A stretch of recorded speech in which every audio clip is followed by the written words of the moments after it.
Welcome, Mr. Mead's class, to Wednesday, May 20th, rolling into our second to last week of instruction for the 2019-2020 school year. So, jumping right into it, this week's slides, for those of you who may not be able to attend the Zoom meetings this afternoon, as we see, Where's Waldo becomes a much easier game when Waldo is social distancing.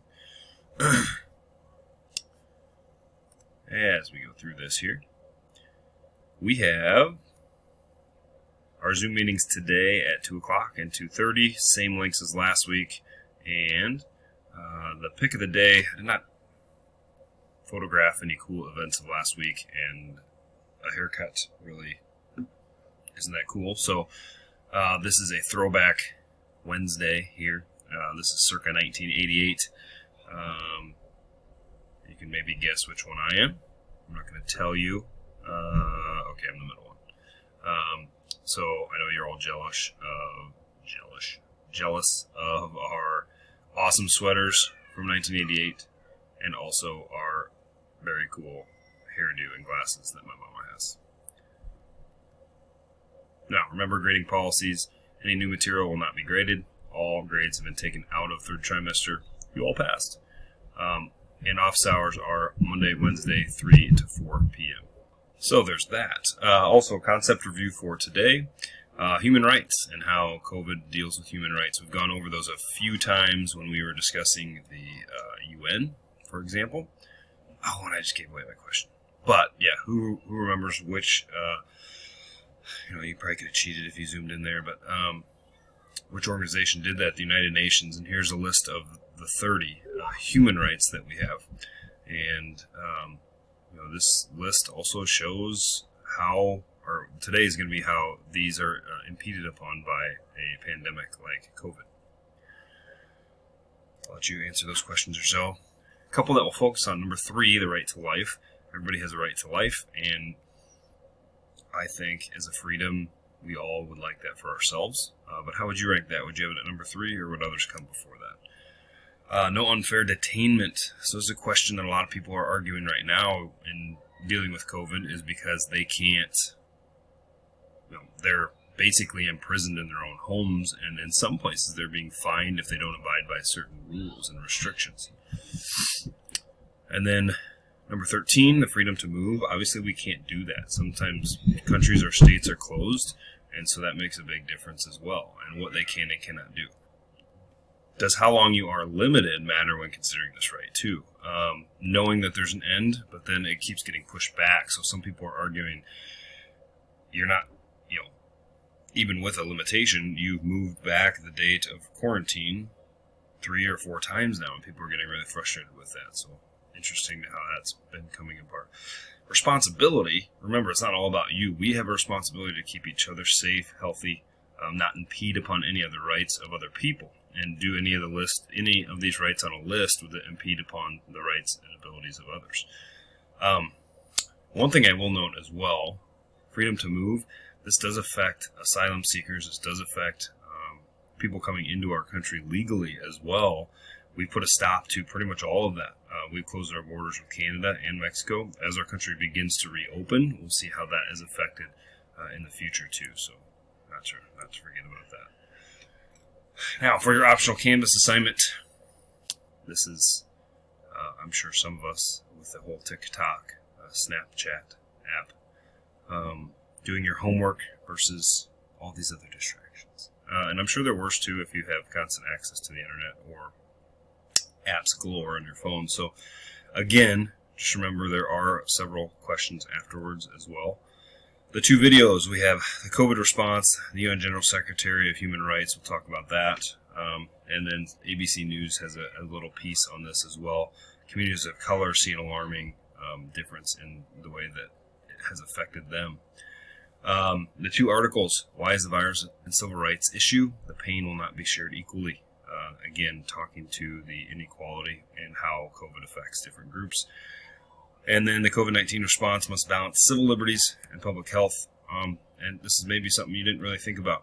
So the 4 questions are, what is meant by the term proportionate response? Is it okay to put some rights above others? And which ones do you feel to be considered the most important?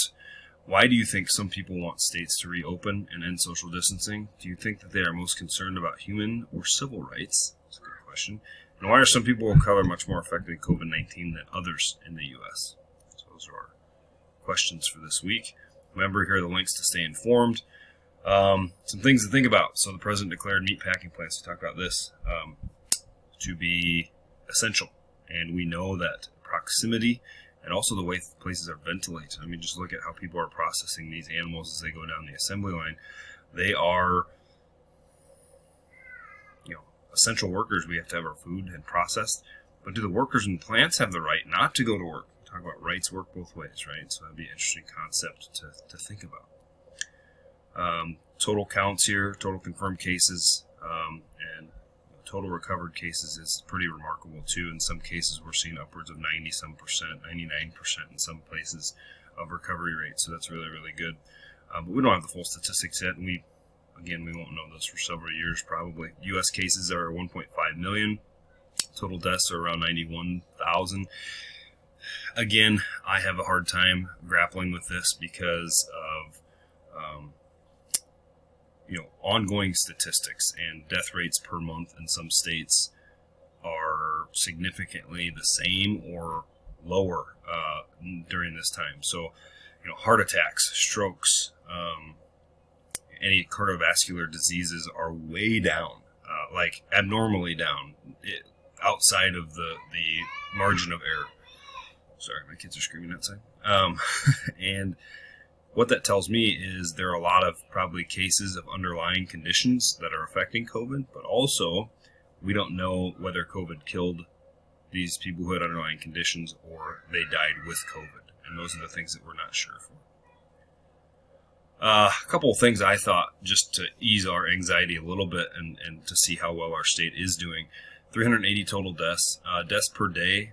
We saw a peak on May 3rd and May 11th, and we've seen a steady decline in the last 4 or 5 days. Now, the key is to get 14 straight days of decline, and then we know that we've definitely got over the peak. Total positive, I forgot the E there. Total positive cases in Iowa, 15,501. Okay, so if we, again, go back here, total deaths, 380. You can do that with, these are just the people who have been tested.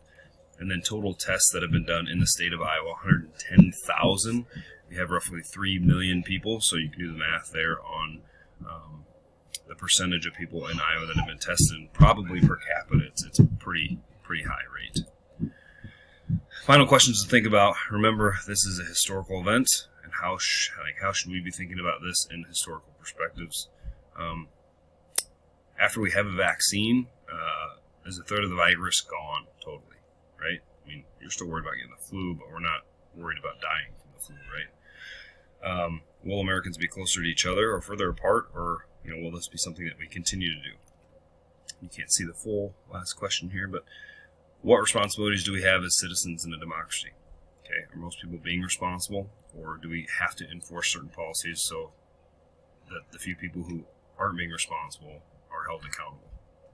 I think for the most part, just social pressures and peer pressure has kept people wearing masks and social distancing whether they want to or not, because they don't know, or they don't feel like they know exactly what, or they don't feel like they know they can relax these restrictions yet, and it's kept them safe so far. And so I think that revelation has kept people doing a pretty good job. Even though they may be out and about, I still see people social distancing quite well, staying away from one another, not shaking hands, not hugging, and keeping their face covered. Again, we have one more week here. So as we look towards May, we have the 29th was scheduled to be our last day. So we are on the 20th today. Next week is the 27th. My guess is when we have our staff meeting on Friday, they're going to tell us not to roll out any new material next Wednesday, obviously, because you would only have 2 days to do it. And so that wouldn't be fair from you guys or from your perspective. So my guess is today will be the last assignment, and this week will be the last week that we are giving assignments. Next week we'll maybe do something fun, or I'll just throw out like a quizzes or a Kahoot or something that you can participate in yourself. All right. right, so I mean that's really all I got. I flew through it a little bit because I'll be going through the same information in our meeting this afternoon. I don't want to repeat myself too much, but I will be fielding questions. So if you look at this beforehand, maybe have an idea of some things that you want to ask or type into the comments, and then we'll go from there. All right, Trojans, have a great day. We miss you. We love you. And we'll see you soon.